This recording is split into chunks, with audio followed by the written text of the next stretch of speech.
we like to do one thing usually at the beginning, just almost like an overture. So if you give me about 2 minutes of your time, I'll show you some of the stuff that I do. Maybe. If this still works.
I usually like to tell you how I got into drums first. They were loud. That was the first thing that I noticed. Second thing I noticed that the drummer sat down. Everybody else was, like if you were a trumpet player and you were playing with Lawrence Welk, you know, playing your parts, and then every now and then you stand up and go ba-da-da-da-da, da-da-da-da-ba. Yeah, and there was the drummer. He was always...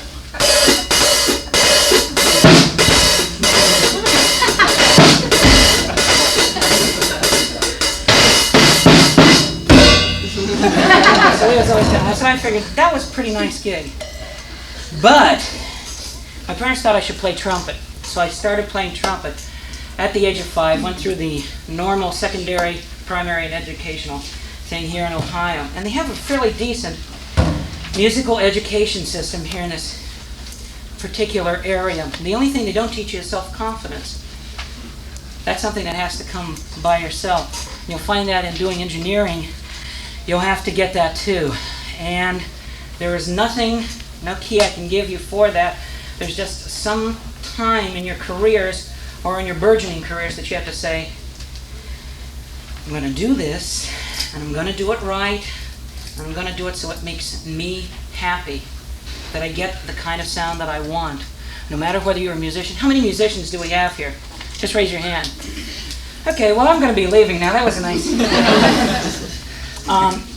There's a point where you play and you go, that's nice, but it could be done in a different way.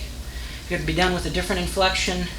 It could just be done differently. So hopefully at some time you'll realize that potential that's in you, or if you're wise enough, you'll realize that it isn't in you and you'll try some other line of work. There's always that possibility. Not everybody's cut out to be an engineer. So whenever it came time to go to college, all my friends were trying out for the university marching band here, Ohio State's marching band. And all of them had very good sight reading skills. I didn't. I had a very good tone, he said humbly, and I just couldn't read very well. I usually depended on the people around me to understand the piece. I could tell you that an eighth note is ba-da, ba-da, ba-da, ba-da, ba-da, ba-da, ba-da at that tempo. But whenever you're playing different notes, like in a trumpet, or possibly 16th and 32nd notes, mixture of those, I couldn't help you out. I couldn't read, and it took me too long to develop a part. So I didn't have that self-confidence to go on with it. I then went through a very down period of my time, as far as it being a depressing time to live. I won't burden you with that, but a lot of personal problems and things came into my life at that time, and I sought release in music. And what did I do? I went to my room, like we all have whenever we're depressed, and played songs that I liked. And at the time, Cream, Jimi Hendrix, Mamas and Papas, people like that were really popular, and I was playing those kind of things. The one thing that struck me about the Mamas and Papas was the sound of the bass drum that the guy was getting. It was different. It was big. You could actually hear what he was doing. You didn't have to depend on the bass guitar to give you a tone. or the idea that there was something happening in the lower register.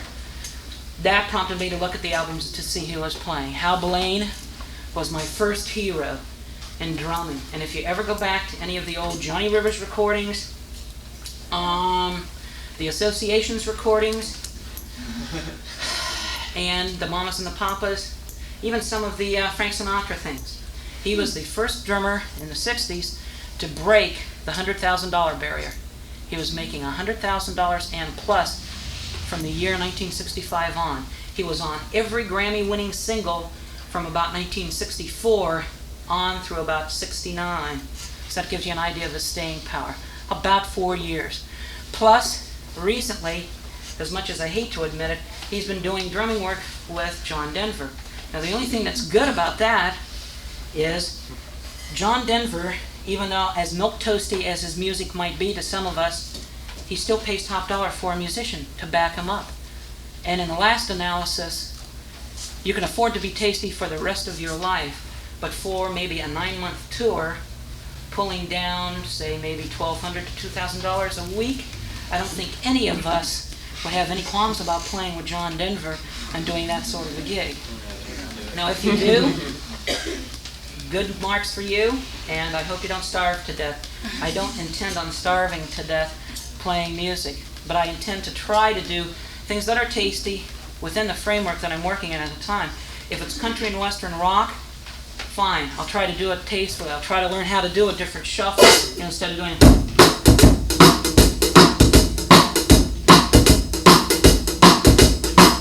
I'll try to learn to do that a different way if I'm doing 7 songs right in that style during the course of a night.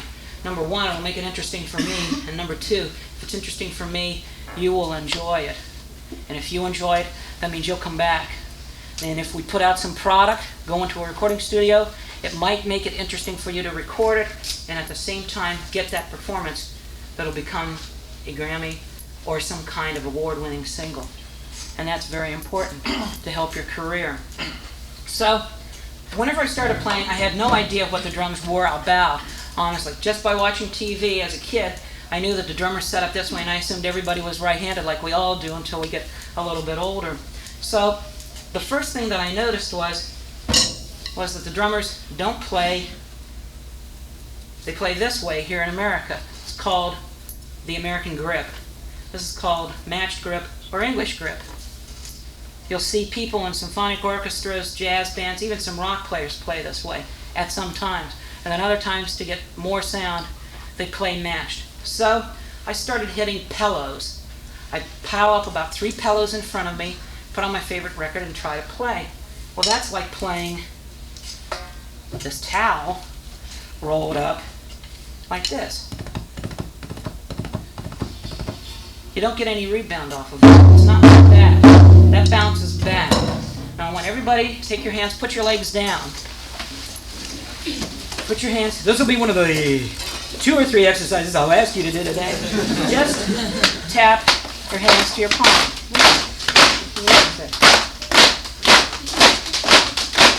Okay, faster. You guys should be perfectionists. Okay. Now then, try doing that for 3 hours. See how your forearms feel and your biceps. Because basically what you're doing is you're teaching your muscles to do something they've never done before, especially if you've never played drums. So that's what I had to do. I also had to get the idea down of the independence of rhythm, the rhythms and the limbs. And how I usually do that, say if people ask me for a drum lesson, I'll go, can you do this? Left, right, right foot, left foot.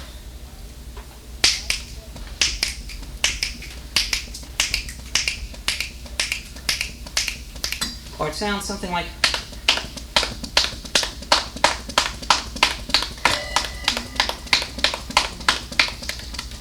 now, first you got to find your balance point in your body whenever you're sitting on a chair, and then you can try that. It'll teach independence of limbs to you. If you want to investigate that and have the feeling of what it is to try to be a drummer, it'll be really educating to you to show you what a drummer has to go through just to try to get to base 1, to try to teach. I'm sure you've all been in a bar sometime whenever you've seen a drummer try to play, it would sound something like...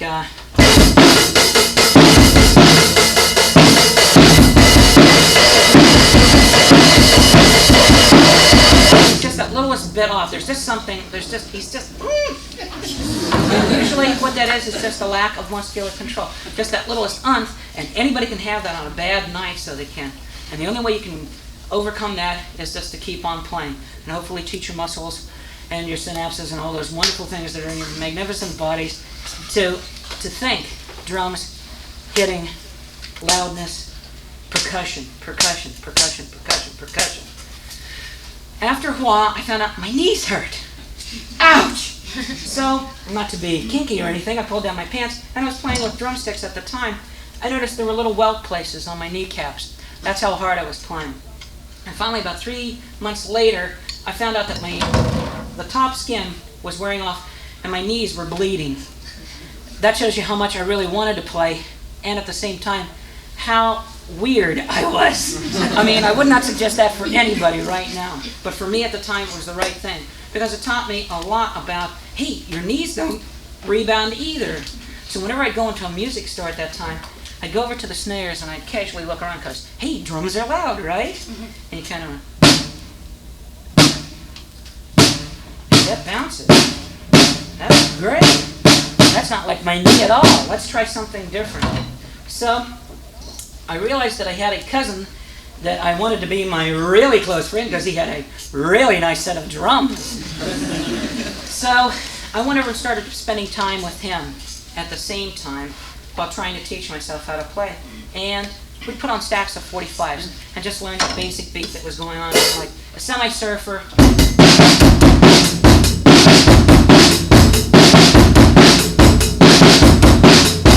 Now, at the time, if we could get through 4 songs like that without going, that hurts. that was really good. So whenever we started building up to play 12 45s at the same time, then we kind of knew that things were happening for us, that we were developing as players and trying to learn. We also learned like the basic beats. At the time, there weren't very many fills. I mean,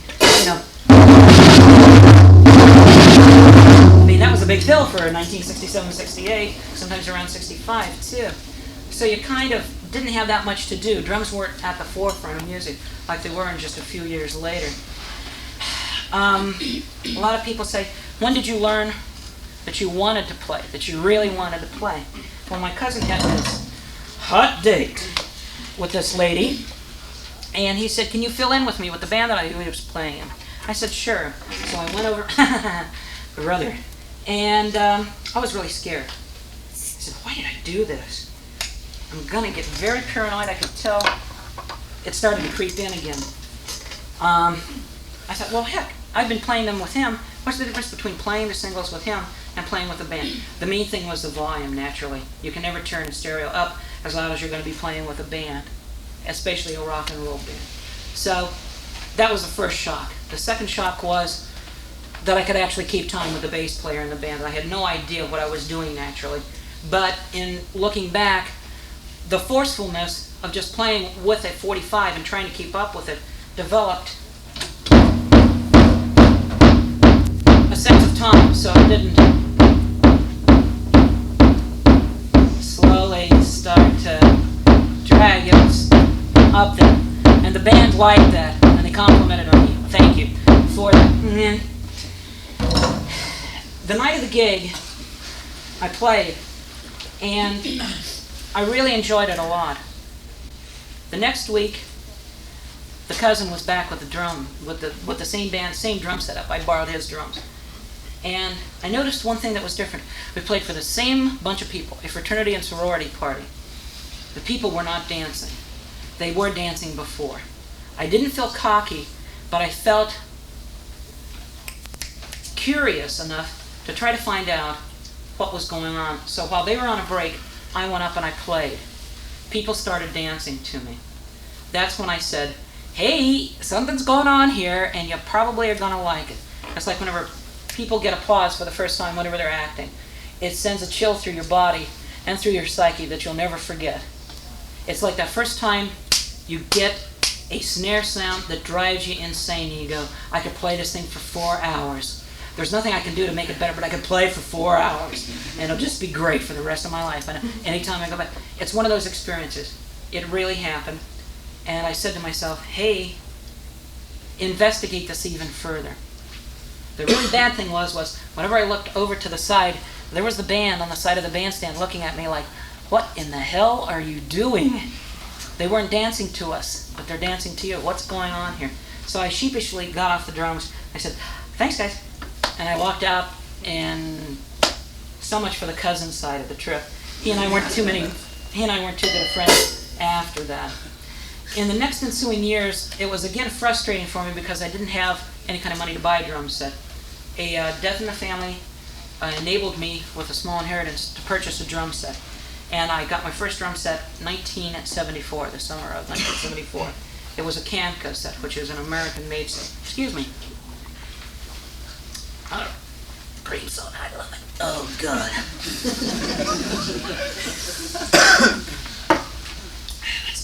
Back. At that time, I was really lucky in that the band that I chose to play with was doing original material. And for them, they had been listening to an awful lot of English music. At the time, Father and Gay, Lindisfarne, things like that were very popular around here with a small cult of people.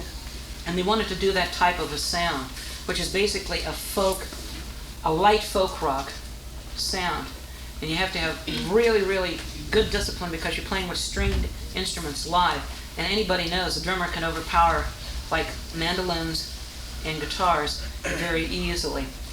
So it was a good learning experience in that they were doing original material, and at the same time they were doing the kind of stuff that you have to listen to what you're playing. You just can't play all out. It's not like Grand Funk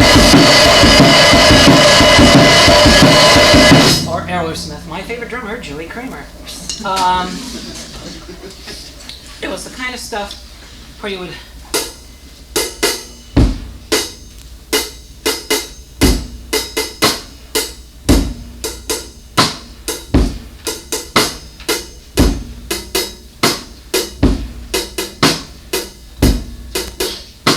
real nice light stuff, airy, almost floating kind of stuff that you'd have to pick what you were playing. The crashes were not naturally these kind of crashes. You would play light cymbal things, so you would. Must have been something I said. The best thing I can say about this experience was that they were doing original music. They gave me a chance to experiment right off. I didn't have to copy anybody's style. I could be my own man. That was the best thing about this experience. The bad thing about this experience was everybody wanted to go in a different way. The basic thrust was they wanted to do folkish vocal music. So they did. But one of the guys was writing keyboard type material. The other guys were writing guitar-oriented songs, acoustic guitar songs. We added a guitarist about 3 months later. The next thing I knew, we were doing a rock and roll thing. And after that, it started to crumble slowly but surely. Some of the people were developing at different rates, and you'll find this very much happening in, say, well, even in your classes. You know who's slow in the class, you know who can grasp an idea very quickly. It's the same thing whenever you're playing in a band. Some people you have to go, no, it's ba-da-da-dum-bum-bum, ba-da-dum-bum-bum-bum, and then they go, yeah, I got it. No, it's ba-da-da-dum-bum-bum-bum-bum-bum-bum. And you go, did I say that right that time? You hope you did it right so he gets the idea. It teaches you one thing too. It teaches you to be disciplined as far as your playing approach goes. Try to play the same thing. Try to play the same thing the same way every time you play it. Therefore, people will have something to build on. So they do. The next few groups that I went through were just a various amalgam of things. One was a rock and roll band. The next band was a band that did a great variety of material. One song would be a country swing song. The next song would be a blues song. The next song would be a jazz song. The next song would be an old rock and roller like, Jailhouse Rock, that kind of thing. And then we'd come back and do a pop song that was popular, like Mother and Child Reunion at the time. And then go back and start that mix all over again. That gave me the most educational experience in learning to play because I learned out the words are the most important thing in today's music as far as vocal music goes. If you're doing vocal music, you're always in support. drums are always in support of. They might step out every now and then and do a little fill, but they're usually in support. So you're subordinate. You have to learn to be that way. That doesn't mean that you have to be Charlie Watts all your life, but it does help if you know when to be subordinate and when to come out and take a step out to the forefront. Do a fill. It'll be tasty. Not necessarily a single stroke, kind of Billy Cobham thing. That doesn't fit in say, Deja Vu, or, say, any of the Barry Manilow stuff. But just does not fit in. So you have to learn what is proper and what isn't. You can do that by listening to records, so you can. That's how I learned. I've never read anything in my life as far as drum literature goes about fills. So it's just something that you can hear, you can do in the same kind of style.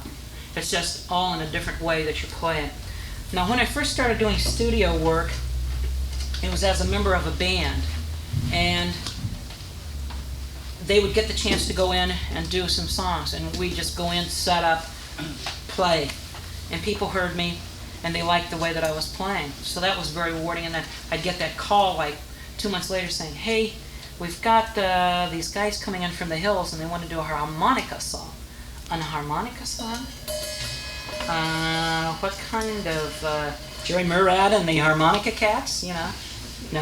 Okay, Charlie McCoy. Well, he's an instrumentalist who does country western songs in a, typical MOR country kind of song style, but they wanted to do something like that. So that was another experience. It's one of those things that you have to feel out the session while it's starting to develop. From the first phone call that you get, you should always ask questions about, what do you want? How do you want it done? Do you want it done in a certain style? Do you want it very busy? Do you want it very light? Etc., that kind of stuff. It always pays to ask questions. So the best thing I can say about playing in the studio is it offers you a chance to, number one, establish yourself with a sound. Like, again, going back to Hal Blaine, his fills, his tom work was the most outstanding thing about his style. He wasn't a technically adept player, at least as far as his recordings go. Other things that I've heard him do as far as live recordings, very adept at playing many styles. But the recording scene didn't give him the chance to show that off. So more often than not, I'm asked to do things that don't give me a chance to show off, but it gives me a chance to be playing and hearing myself on tape and possibly radio. Now, around this area, as far as demographics go, you can't make a living doing studio work. I don't do this every day. I don't go in and talk to students. I don't go into career centers and talk to students, and I don't hang out at studios all day and think drums and play drums. So I've got a bread and butter gig, and that's working at a record store. That educates me also as to what is out and available to listen to, and that's always important. You must always listen to what the competition is doing. So you must, because it'll help you develop a sense of style. Like, again, it's the way that you would do something different from somebody else. And it's also a matter of trying to sell yourself, too. If you say, well, that was nice. What do you think of that? Well, he could have done it. He could have probably detuned his snare more or tuned it up some, or maybe detuned his toms some, rather than having them stand out so much, etc., that kind of a thing. And sometimes that'll make people think about hiring you because not necessarily not knowing what they're doing, but not having that much experience in what they were doing. Now, I've had sessions from jingles for ads that you take in a snare and a hi-hat, and that's all they want. Or they want bass drum and snare. They don't want any cymbals. Or they want full kit. Or they just want, like hi-hat. I did do one overdub that I just did a hi-hat on, and that was it. And they were happy with that, and they were willing to pay for that. So that's really good. The idea is you don't spend a lot of time setting up, and at the same time you don't spend a lot of time tearing down. You can get right to work. You don't have to worry about the sound that you're actually going to get. Hopefully it'll be close enough to what they need. Because, let's face it, the stuff on the radio coming out of a 5-inch oval or a 6-inch oval is not going to be that dynamic. They're going to look more for a feel rather than sometimes execution. And at the same time, sometimes they will need that execution if they want it to go two ways, like TV and radio. There's two different kind of thinking sometime. In the TV, they want a little bit more high-end on it, so it'll come out a little bit brighter. So they will. And radio, they'll want it more mid-rangey, not too much of a high-end. because actually the 5-inch ovals can't take it that well. The 6 inches in TV, everything is that way. So at the big board in New York and LA, they just crank down any of the bass and just give you a little bit of the top of the bottom end for the bass. So your bass drum doesn't really sound like a bass drum most of the time. And sometimes the commercials that do catch your ear are the ones that stand out different from that. So they are. The kind of sessions that I've done in the past year are many, many headings. One of them is like jingles. I did a couple of jingles for a department store chain in Denver. Never heard it in my life. A couple of jingles for the glasses stores here in town. Those I heard enough of. I got tired of those real quick. Sometimes you do those things, like you do in the studio, and you go, gee, that was real nice. Nice. And then 3 months later, after you've heard them for those 3 months, you kind of go, oh, God, I'm tired of hearing that. Let's go on to something different. Those things happen to you a lot, too, whenever you're doing this kind of work. I've done demo sessions, and demo sessions, as you know, are just to get an idea of how the song will actually turn out with the arrangement in mind that the songwriter or the arranger in the session has. So you usually try to get as decent a sound and execution as possible, but it doesn't have to be 100% in my estimation, so it doesn't. He just wants a general idea of what the song is going to turn out to be. He doesn't need it to be like it's going to be 24 track, because naturally the 24 track recording or the 32 track or even the 16 is going to sound a hell of a lot different from a 4 track or an 8 track demo quality. So usually you just try to do as well as you can on those kind of sessions. Not too much preparation work is usually done on those kind of things. You just kind of come in and do a head arrangement like a verse, chorus, bridge, chorus, verse, and then maybe an instrumental out, something like that. Fairly simple in arrangement. They don't want you to do anything complicated because they want to lay it down quickly and economically as possible. So that's very important there. Other sessions like I've done some music sessions that hopefully will get on albums, and at the same time you never can tell whether they're going 45s or not. You hope for the best of them. Those are the ones like you want to do like 95% execution and thinking out of parts as much as possible, and you really want to take your time on. You can usually work, I would say, if you're very, very lucky, 3 days in a month in studio work around here. Naturally in New York, Chicago, and Nashville, I think it's Dallas and Los Angeles. That is where most of the larger jingle houses are located, and those places really pay out big bucks. They usually get union fees in those, and I am not a union musician, so I'm not. The rates that I charge are 3 hours for $55 and $10 an hour after those first 3. And that's pretty economical to get somebody, period. Whether they're competent or not. I just happen to be competent most of the time. So I do. For this area, that's about what the union charges. I believe the union rates are like 3 hours for $65 and something like $15 an hour after that for this general area. The union isn't that strong around here, so they don't enforce it that much. In New York and LA, like I say, let's face it, it's possible to make hundreds of thousands of dollars, and Nashville for that matter, for doing session work.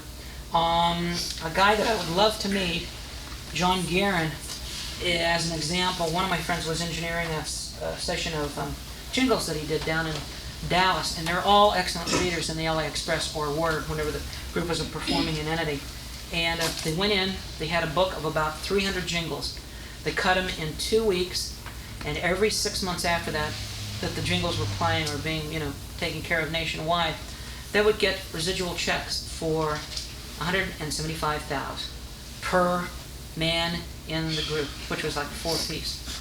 Okay, so that shows you what kind of money you can make. Let's face it, there's a lot of in between, like what I'm making.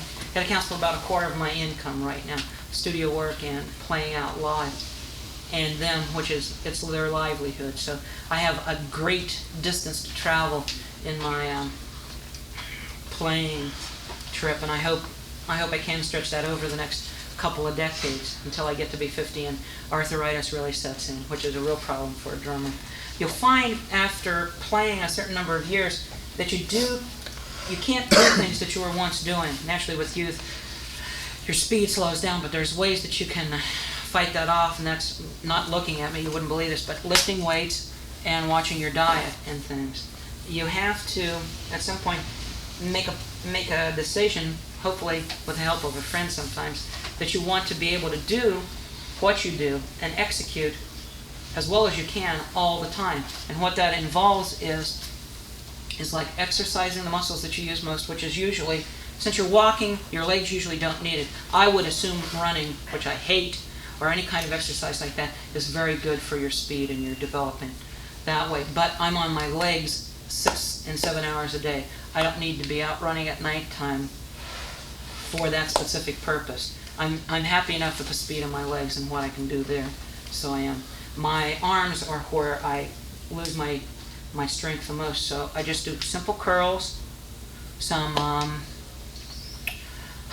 back presses for development of the chest, because you're always using this muscle, like crashing or stretching over to crash a cymbal, and crossovers sometimes. Jazz drummers do a lot of crossovers. I don't, because I don't know how to do them, number one, and number two, they're not really important in the kind of work and the kind of music that I play.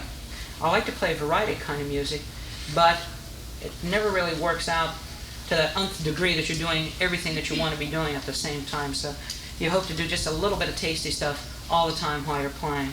That's the same with session work. Just be happy that you're getting the session. So you should be in this area.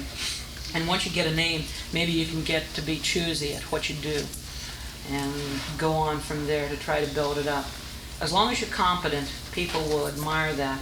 As long as you're open to change, people will admire that too, if they're any kind of musician, arranger, or producer. And that will help your staying power as far as doing studio work.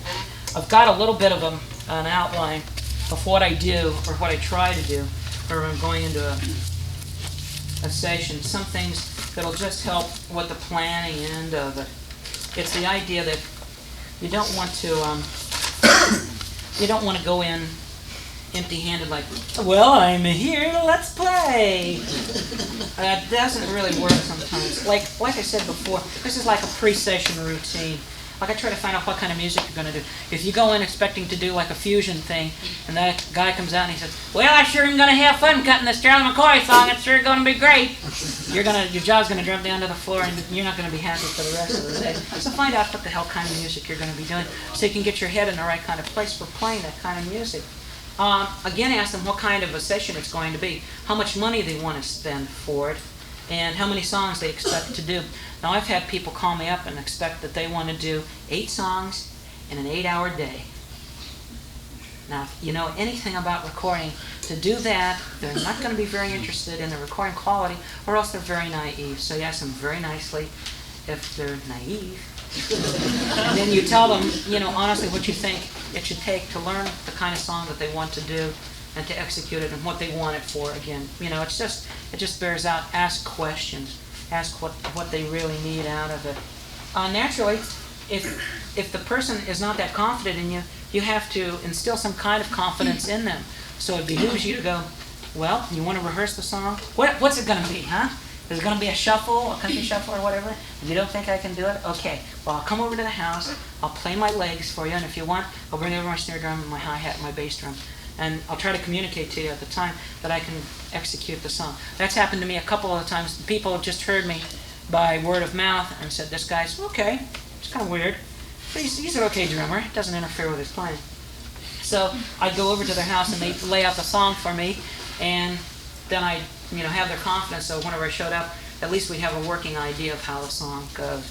Sometimes also it doesn't hurt for them to have a demo tape of them just doing the song on piano or guitar. That never hurts, just so you have a general idea of what the song's going to sound like. And get a good night's rest before the party or the recording session. Hopefully it will turn out to be a party after it. I've come into a couple of sessions that I wish I hadn't gone out and partied before. It doesn't make me clear in my head, and I don't feel like I want to perform. Another take? Come on! I want to go home. And it also behooves you to check your equipment. Now, as we come to this point, this morning in my haste to get down here, I forgot 2 little raft toms that I usually play with in the studio. They're 8 and they're 10 inches. And they're cute little things. They're right here. They block my view over here.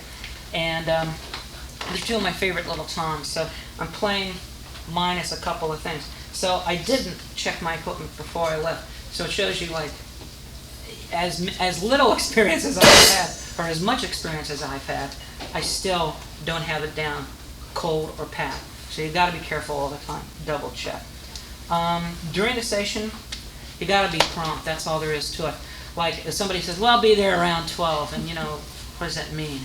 Does he want to start at 12? Does he want you to roll in at 12? Does he want you to just kind of be around at 12? What does he really mean by that? Just ask questions again. For the most part, like I like to be there about 45 an hour before the actual session is supposed to start. What I do in that time is I physically carry my drums in, set them up, get a good sweat going that way, so you feel good about that and you're warmed up a little bit from lifting and carrying in drums. My traps case usually weighs about 80 pounds, so that'll give you a little bit of a workout just trying to get that in 30 or 40 feet off the main street, or if you're happen to be recording in a loft or something like that, that'll even help you there. Listen to what's going on around you. Like if somebody's not executing a part the way that you believe the producer wants, ask them to make sure that you're doing it the right way, that you're not the one that's standing out. Because at the same time, you might be wasting people's time, and you can't do that. You can't afford to do that and be successful at eventually, going on and getting more gigs. You got to take that into consideration. Listen to your sound. Take your earphones off whenever you're playing. Make sure that things aren't getting too tight. Because sometimes, whenever a body like mine is in a small drum booth, it'll build up a certain amount of heat. Your body gives off BTUs, as you know. That has a tendency to make heads tighten up. No matter what they say about plastic heads, they're liars. Plastic heads do get tight, and they do loosen up with the weather. Not as much as calfskin heads do, or did, but they do to a certain degree, so you have to be careful of that. And what that goes along through is like keeping your sound the same all through the session, a constant. The drums must be a constant in the recording. You can find all kinds of older recordings where the drums sound real boomy on one cut and then real flat on the other. And that is partially the drummer's fault in that he didn't follow through. One of my favorite bands from this area called Strongbow put an album about 4 or 5 years ago. David Smith, the drummer, a very close friend of mine. The most horrible thing about the album is the drum mix. Why is that? Because it changed on every song. Something was tighter, something was looser. He didn't carry through with his drum sound, or he didn't know enough to. Now he's a very excellent, very talented player, very skillful, but he didn't follow through on that. And at the same time, in the mix, he wasn't there to say, this doesn't sound the same as the song before. Now, if you want it that way, fine. But I think for continuity and a unified sound all the way through the record, one of the best sounds, as far as I'm concerned, on a rock and roll album in the past probably 4 or 5 years was the Tycoon album. A very good drum sound all the way through. Very unified. Every cut sounds almost like the other. Now again, maybe in a jazz album you wouldn't want that. And naturally with different drummers that's going to change. Like on an Elton John song or an Elton John album, he might have 2 or 3 different drummers on there. So that's bound to change that way. But if you're trying for a group sound, I think that's the best idea to do, is to get that identity of a band across, is to have that kind of a unified sound, especially in the rhythm section. If you need a break, say so. I mean, you're not going to hurt anybody but the recording session. If you feel tired, if you've been concentrating an awful lot on just doing one part, and you don't have that energy that you had flowing right at the beginning of the session, then you're not putting out what you should be to try to get something across as far as the recording goes. Just a fresher player makes for a better session. It's just as easy as that, especially if you're engineering. I mean, my God, if you've heard the same song for like 90 minutes, you know how frustrating it is sometimes to go, I gotta do this one more time. God, I gotta get something for my ears or my eyes. Your eyes are aching or something. Go out, take a break, splash water on your face, whatever it takes. Come back in refreshed, and then you can usually get it on the first or second, third take, hopefully. Make sure you're doing what everybody wants. In other words, just go down the line of command, which is usually like the producer, the arranger, the engineer, the songwriter, etc. That kind of idea.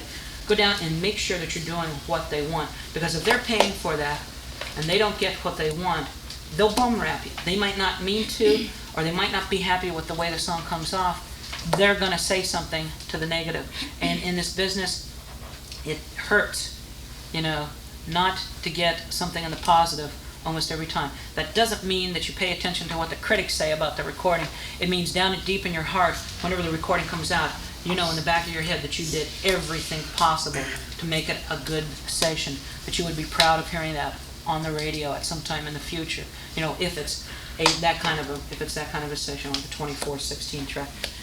In the post-recording thing, you got to follow up. You got to make sure that they did get what they want, and go back 2-3 weeks later, check it out with the engineer who did the session, see if he's got a final mix of how they wanted the song. Like usually if you're a session player, you don't stay around for the mix, so you don't.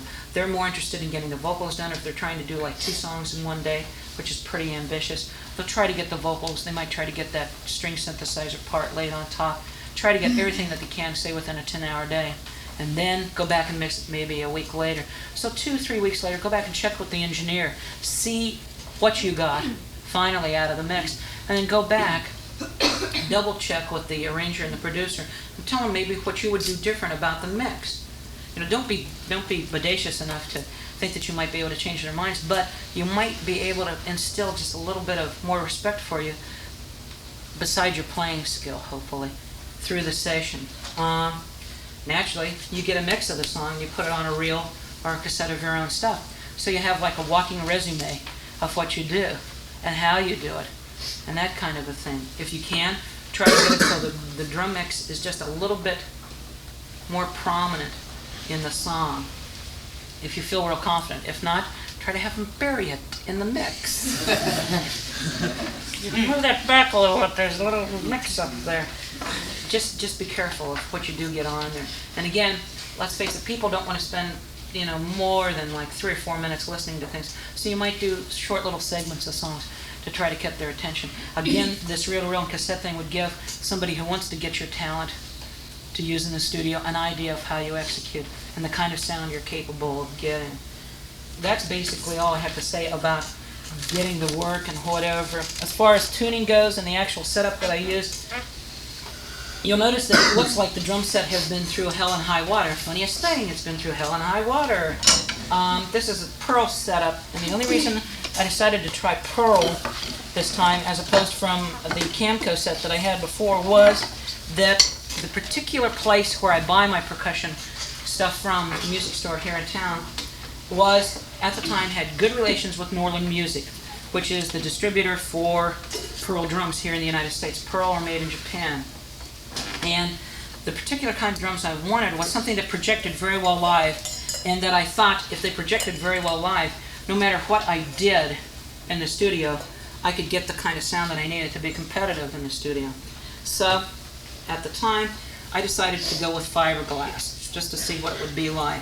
I got a really nice price, and I decided to get an oversized set, so it would project as much as it could out live. First and foremost, I'm a live drummer, and secondly, I'm a studio drummer. So anything that I buy has to be durable, and I don't care actually what it looks like as long as it plays well. Quite frankly, it's a multi-purpose drum set, and I don't have that much money to spend on 2 or 3 different kinds of drum sets. There are fiberglass shells, as you can see, with a single tom head. This floor tom is a combination wood and fiberglass floor ply drum. Now it does have a tom head on the bottom, and I tried to tune that to a C or a D, below middle C. Then the top head I tuned to the same pitch, so there's no phasing problem in between the 2 notes. A lot of jazz drummers like the bottom head loose and the top head tight, or vice versa sometimes. I don't like that phase problem, because I think that will cause a problem just somewhere down along the line. It's bound to try to cancel out each other and cause some kind of vibration that you won't need somewhere down along the line. The other heads are all single tom heads, and my diameters go from 8, 10, 12, 14, 16, and 18. Definitely oversized, but you're usually very hard to cut through. The rest of them I kind of tune in a descending pattern of thirds and fifths. Usually my 14 is an octave above this. My 16 is a fifth below the 14. My 12-inch tom is a fifth above this one. Then my 10-inch tom is another octave, is another D, and then a third above that is my 8-inch tom. So I basically have a very melodic kind of sound to the drums. The snare, you can play around with a snare for years and not get the kind of sound that you want. And anybody who's tried that, you know, in a session, a lot of people like to play. This is exceptionally dead, exceptionally loose right now. You'll notice there's a nice ring from the 14 and the 18. There's a little rattle right after. Now usually that's due to just a little bit of maladjustment in the snare tension, maybe. And if not, it's one of those things that you might want to play around with. Usually, if a band's doing rock and roll, I don't suggest doing that. It'll be lost in the mix with everything else that's going on at about the same kilohertz. I think that's usually about the low guitar strings range. So that's rhythm guitar will probably cover that up. What you want is the attack. Now the head is loose enough that I can press in on it. I don't like tight heads. This isn't jazz, and you don't need it a rebound. At the same time, you don't need it super, super flat. And whatever, you can alter the sound. Yeah. That sounds like a cardboard box, or it should. You know, people can play on that if they're the right kind of player.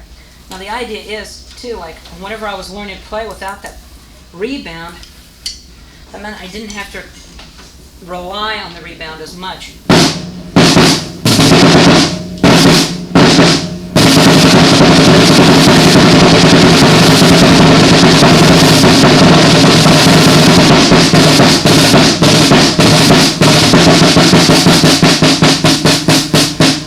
There's that rattle. I just didn't have to worry about that whenever I didn't learn to play properly. Lots of times whenever I see drummers in the studio and they're classically trained as they're called, they're a little bit tepid about playing loud in the studio. The best thing I can say about playing loud in the studio is it'll give you a good signal as far as recording goes, and that's what you're that's what you're in there for. You're not in there to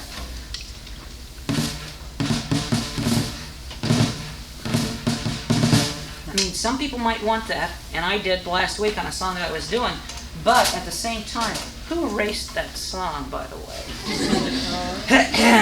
Anyway, sometimes they might want that, but, you know, for the most part, the kind of stuff that you are probably interested in recording, you know, is a pop song.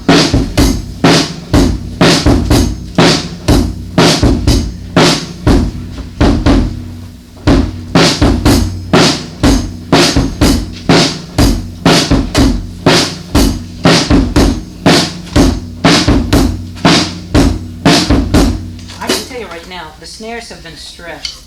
There's so much work on my tension. I loosen the bottom head of my snare so I can push in on it. So I do. Trust me. This is not as loose as it should be, I don't believe.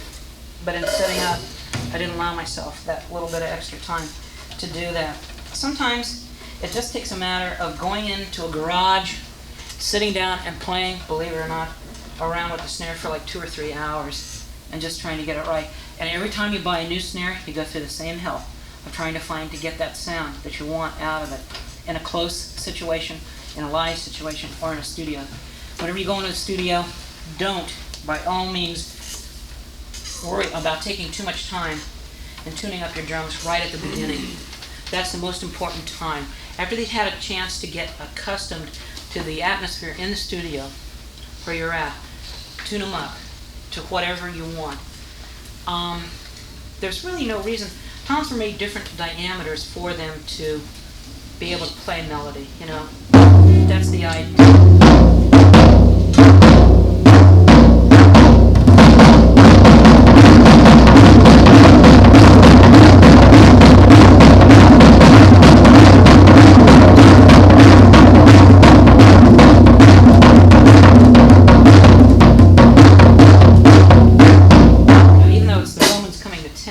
You can definitely tell there's two toms there rather than, there's very little difference whenever you have everything real tight and real compressed.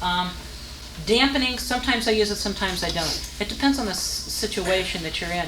You know, if somebody wants a real tight kind of sound, fine, you can use dampening on it. But as far as recording goes, drums were made to have a natural ambience to them, and I can't see why. You know, if you want them dead, put some keypexing on them. It's just as easy as that. If you don't want that ring, set your keypex up for it or compress it, you know. But that's the way drums were made. Drums are made to resonate. There's no reason. Like, that's why I like to record in a studio that's got a high ceiling. That'll give it a natural sort of resonance, rather than a studio that's like about 10 feet tall and the things sound like they're recording in Mickey Mouse's house. Cymbals are completely another world. If you've got 3 hours, I can help you out with that. I use A Zildjian. The main reason I use A Zildjian is they give a little bit and they have a brighter sound. Therefore, they record easier for the most part.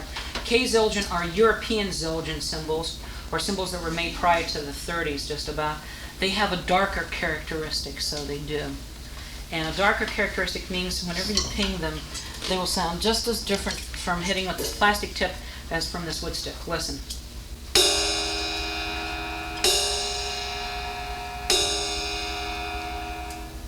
Now with the plastic tip,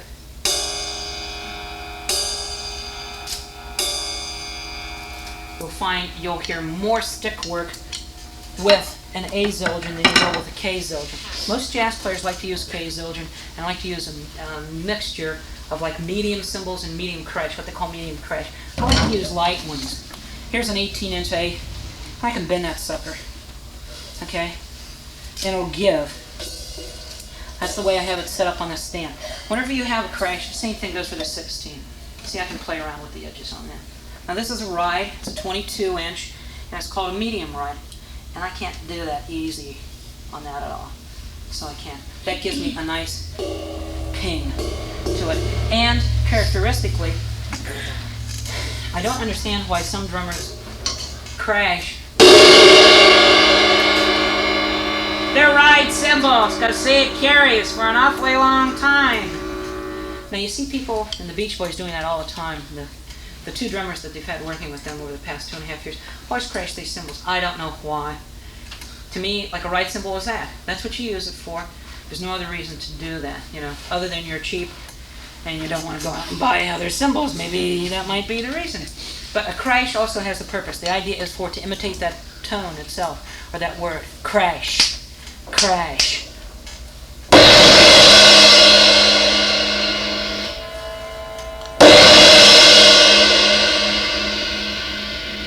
It has that appeal. Whenever you're playing a rhythm pattern,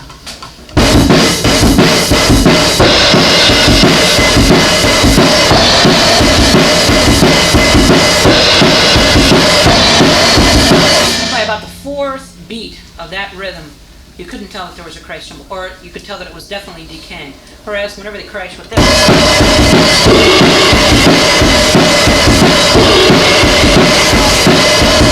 almost 8 beats for it to decay to the point where you can tell that it's starting to go down. So a crash basically imitates the sound of that word. Crash, crashed, crashed. And it should be explosive. That's what a crash is about. It's to accent. All crashes are there to accent. They're not there for cute little kind of things. By all means, too, you know, you don't get the same kind of tones out of every cymbal or every kind of cymbal. In other words, I could pick out another set of like 16 and 18 A Zildjian crashes and not get the same kind of tone. So you have to shop around for this. I was real lucky. This 18 came with the cam cassette, and that sucker's been very good to me. Every time I've been in the studio, it gives me the kind of crash that I need. Put a little condenser on it. It should sound great, so it should. condensers are basically very good for your cymbal work as far as I'm concerned. I've heard all kinds of SM57s and other kind of microphones not really designed for really condenser work. Try it on, and you never get that same kind of crispness and that brightness to it. So I basically like, condensers on that. For toms and stuff, any kind of a decent vocal mic, like a U87, U47, should get you, let's put it this way, if it makes your voice sound like $1 million, it'll make a tom sound like $2 million. Because the tom isn't half as pretty as a human voice. So it can't be. And there's no reason why that won't make your tom sound good. Now again, most studios don't have 10 U87s to put on drums, so you got to play around. There's some AKG condenser mics out that I've been using. I forget their number. I meant to ask Bruce yesterday what that number was on. They're little. They look like a little matchbook or something like that, just about that size, like about 4 inches by 4 inches.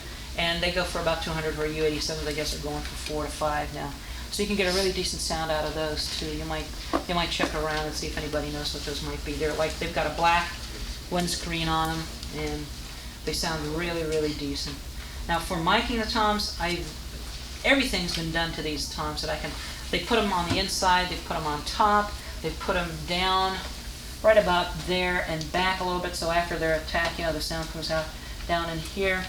I don't have any favorite place, so I don't. I really do not. I haven't heard anything that's really made me go breathtaking yet in my playing in this area. I've heard a lot of things that are nice, but I don't know.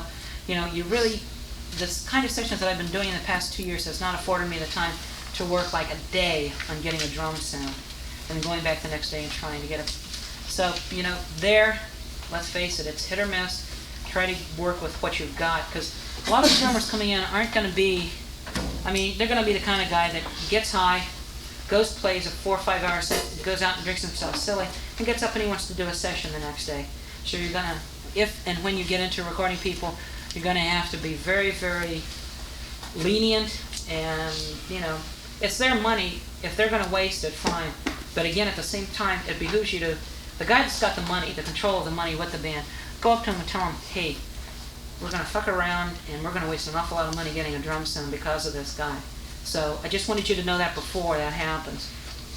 Go ahead and tell them that. If you really feel like that's going to happen with something, if you're working in a situation where you're the head engineer, hey, that's not going to hurt anything. They're just going to realize that you've got something on the ball. Maybe don't say it in such an ingratiating way as I did, but maybe tell them they would be better. The time would be better spent. Maybe we could concentrate more on the drums quickly and try. Maybe he could go in and talk to the guy and maybe get them together. Heads, almost anything works this day and age. A lot of people like the Evan heads. They're English heads that have a little hydraulic system in it, and it's got an oil with 2 pieces of plastic in between it. That gives you a very nice pure tone. A lot of overtones and undertones too. This particular kind of head is called a pinstripe, and it came out about 2 years ago after about 3 or 4 years on the drawing board. And what it has is a little hydraulic head in the middle with a head on the outside that is connected to a pinstripe. And what it does is it cuts down the overtones, because where the head comes in contact with the rim, it has 2 different layers of material in between the actual place where you're striking, the actual head where the tone is emanating, and where it's hooked up to the rim around. So it cuts out some of those overtones and some of those undertones. What do you mean by hydraulic? Well, it's got a little layer of oil in between 2 heads. The 2 heads. There's a little layer of oil in between. I've been using these for about 3 months now, and I enjoy them immensely. They carry very well live, and I don't really have to worry with that too much of tuning up.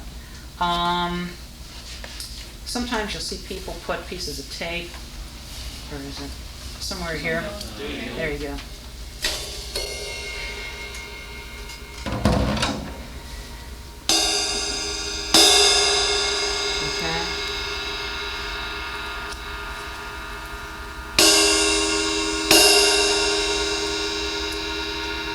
Hear that shimmer?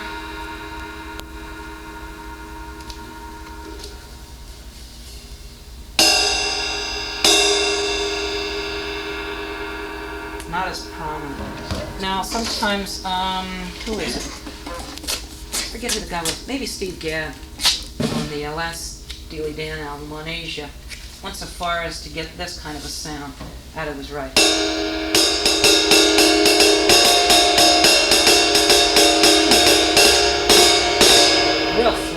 Real flat, not too much room. You know, it just depends on the station. Whatever goes, goes. You know, if the hi-hats are too brilliant, they might want you to put a little piece of tape on it, cut down a little bit of the brilliance, maybe on the bottom head too. But that might deaden it too much. Not too much though. So, you know, it just depends on what the producer wants. I like K&A Zildjian as opposed to Peisty and all the other heads that are around, Camber, that kind of stuff, just simply because they've got the name. And you can work with the representatives very easily, and you can give them your ideas on how you'd like stuff to be. If they, that's the big thing. They're really open to change and wanting to do different things. As far as these kind of cymbals, your ears have a way, and your eyes have a kind of way of masking what is actually going on. Whenever you hear something on a record, I would say 8 times out of 10, it is less difficult than you imagine it being. So it is. The first time that listening to something, usually you're just enraptured with the idea of the song. If it's really something that captures your imagination. And then the next few times, usually you kind of just get into the groove of what the song actually is. And by the time you finally get down to the point of where you're analyzing what the drummer's doing, from my standpoint, analyzing what the drummer's doing, you realize that the guy's doing a real nice simple thing, and he's executing it very well with an arrangement that's been really well thought out. And for the most part, the simpler that you play, the easier it is to execute. Maybe not as satisfying in the long run for you, but it might be more satisfying for the person whose song that you're doing. So you have to always take that into consideration. I'm not always happy. I don't always walk out of a station with a big smile on my face, but I usually walk out of there saying that I got what the producer wanted, and I didn't have to compromise myself too much as far as trying to make money and things like that. Anybody got any questions at all? Nobody has any questions. Sean? Do you go through skins very often? I've only broken 2 heads in my life, and one of them was a real thin head. It was the thinnest head you can possibly buy, and some guy said, here's a free head, so I decided to try it on my head. I went right through it that night. So I did. I think it's a combination of the actual way that I play. I don't know how people do this, but I like to lay the stick on. You know, whenever it comes in contact with the head, it's going to be like this, with the bead of the drumstick, as opposed to the tip of it. I would think, I don't know how that happened. I think a lot of people stab them. Yeah, I think that could be very, very easy for them to do. Also, they might play it a little bit too tight, you know, and I would say that would add to its unflexibility. And anytime you don't give some kind of play in something, it's going to break much easier than it would without any kind of play in it at all. Any other kind of questions? Sure. I noticed you don't have a sizzle cymbal up there. Do you use one? No, I don't. Sizzles, the only reason you need a sizzle is like if you're doing a jazz session, to have it carry through. Or if you mean like a swish, the upturned Chinese kind of cymbal, those are very obnoxious. I played those for 2 years, and they're good. They're good for an ego, for a drummer, because that way he can cut through anything that's happening. But whenever you can, I can get that same thing without resorting to the gimmick of having an extra cymbal on stand. Now it does look good to see a drummer go,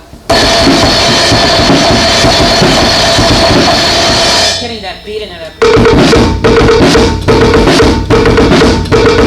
You know, whatever he does, that all independent of the song that's actually going on. That looks awfully nice, but it doesn't necessarily, it doesn't necessarily have any place in the context of the song. Now, I had that swish cymbal whenever I was playing in the country rock band. And it was real crazy because at the end of the night, you know, you'd be getting into what you were doing, and the end song, the finale, you know, you could go bananas, you could do whatever you wanted to, but it definitely didn't sound tasteful. And in the long run, you know, I realized it was just a simple ego problem on my part and nothing more. I wanted to be heard more than I wanted to be a part of the band. And that's not the way to make music, so it isn't. Whenever you're playing in a 4-piece or a 5-piece situation, even in a studio, you're like a small orchestra, so you are. And it behooves you to play to the song and to the point, rather than being a show-off. Now, lots of times during the course of a night, you'll get a chance to show off, so you will. Or if you get to do one of these lectures, and that's the most important thing, I think, is like eventually getting to the point where you're happy and you're pleased with your playing, and then going out and seeing somebody who's dynamite and who's the best player, in your region, and then realizing how much more you have to go. And you always can stretch. You can always stretch. How do you actually tune it? Well, I go into the piano, get the note, come back, and I'll tune that bottom one first, because that I never hit. That I can always use for reference later. What do you tune? Where do I tune? On the lug. These little things here give you a variance in pitch. If you like to.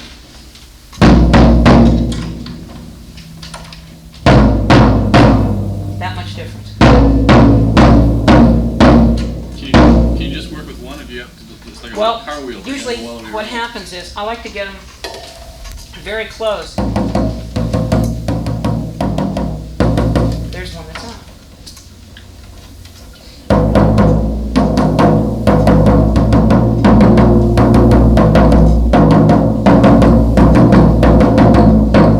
Now you notice that those two are just about across from each other. So it's enough, so each lug is just about the same pitch. I'll show you how weird that is as far as the tone goes. Say that one's off that much.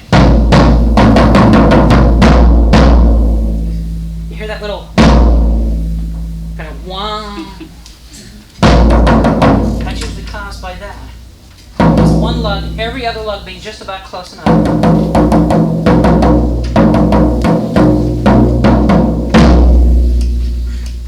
See, and it holds its pitch.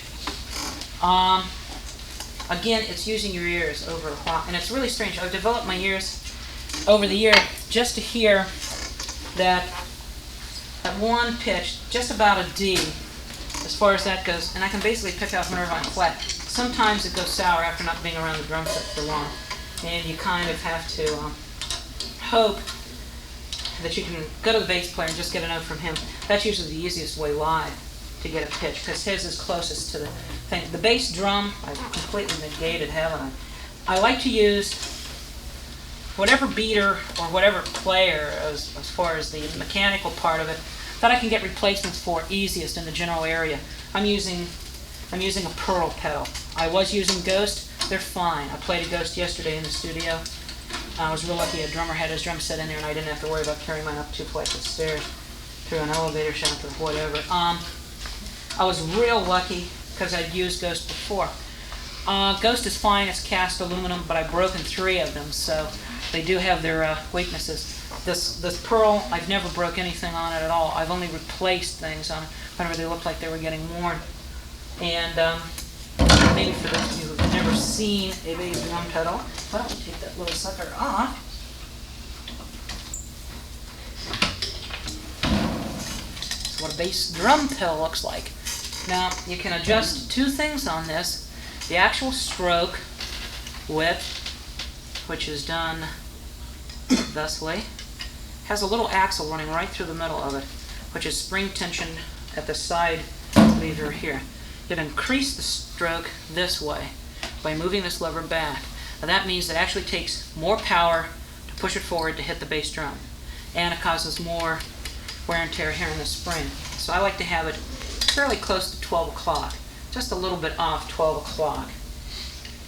The spring tension here I like to have set as tight as possible, so I do have nice rebound off of it. That will help you here as far as hitting the head. And the beater is one of those things. You'll find most bass drum beaters smaller than this, so you will. You'll find it that's about 2 inches by about 3.5 across. Most beaters are about 2, I'd say 1.5 inches, maybe 1 3/4 up, and about 2 across. Very small. I don't like that because the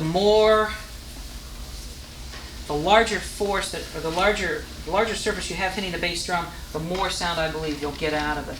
The smaller the bass drum does not necessarily have anything to do with it. It's just the actual beater. This is a ghost beater that I get from going around to different music stores and saying, hey, do you have any old ghost pedals? I'll buy the beater for like $5 to $7. Do you change the adjustments on that every time you play? Or you just No, keep it? no, I just leave it the way it is. Now, sometimes if you're rehearsing, say you haven't played for a while, and you want to, say, get your calf back into shape, because your calf muscle is the one that's going to cramp the most if it's not in shape. You'll adjust that back, so you have to work harder on it. And then whenever you play, say, later that night, then you loosen it back up. It's like playing with a heavier drumstick. Now, I used to play with heavier drumsticks before I took a layoff this summer from playing.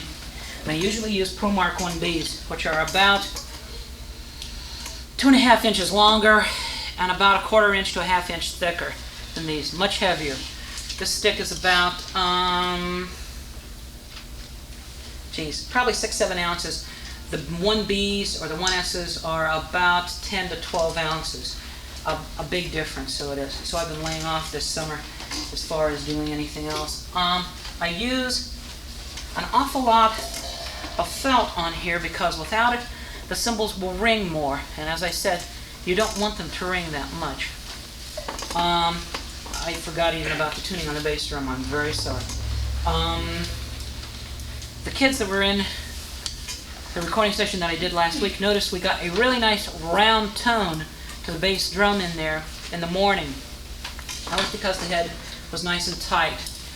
If you record the bass drum head real nice and tight, you'll get a tone out of it. Naturally, if you have it loose, you'll get more of a flop out of it. That's about the only way I can. It's a flat sound. There's no real tone to it. It's a flap. So it is. It's the kind of sound you get on some disco recordings. Some of the early disco recordings had that tone in the bass drum sound. Say the stuff around 75, 76. Around then, engineers started detuning the bass drum head. Now, you don't get very much rebound off of it, so if you do this for a drummer and he doesn't realize it, he will bitch and complain like you wouldn't know because he's used to getting rebound off his bass drum head, and he won't get it with it being flat, so it won't. So caution, whenever you want to help them, whatever, if you want to help them, for that matter. Some drummers don't want anybody messing around with their drum set. And the stuff that I've learned is just through simple experimentation. And if you have any time, say if you're lucky enough to be working at a studio that has a drum set in there, just go into the drum booth maybe on a Sunday or something in the afternoon and just record some tracks. Just it takes no talent to do this. Go in, record one track of it going, or maybe have somebody do the recording for you. Stop the tape, detune the bass drum head. Then take it back up the number of turns each way around that you did. And have it there for comparison so you can actually tell the difference. Sit down. That's one way to educate yourself on doing that kind of stuff. So therefore, whenever somebody comes into the studio, you know exactly where it's at. The hi-hats that I'm using are interesting because they've got holes in the bottom. They're called quick beats. And they're quick beats because usually whenever you have a hi-hat, there's no holes in the bottom except right here where it fits through the middle part of the drive shaft here on the assembly. And it gets a quicker kind of clasping action out of it. You don't have to worry about air pressure on the inside holding them out. In other words, air pressure is defeated through the air pressure going through the bottom holes here. So you get a quicker clasp. Now, a lot of people, too, you'll see playing hi-hat like this. Tip of the stick. Okay? I am not a big advocate of that because that gets a ping out of the hi-hat. I want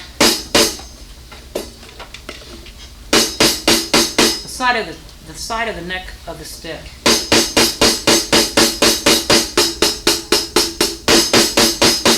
The attack is better. It's easier to record. Therefore, the engineer isn't going, what is wrong with your hi-hats? What did you do? Hey, I don't know. And you can't tell the difference, definitely in recording. If your ears can tell the difference, a microphone can tell the difference, and even more so.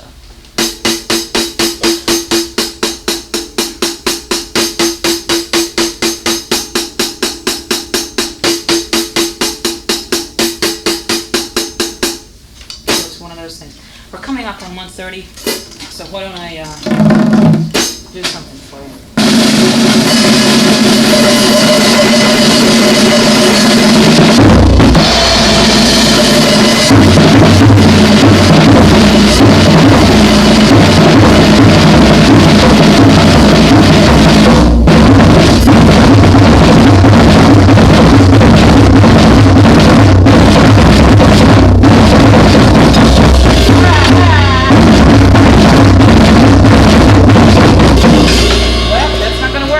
Those drumsticks, and let's go to plastic tip ones, one of my favorite pairs.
If you have to take the course over again, I'll bring the two toms. Promise.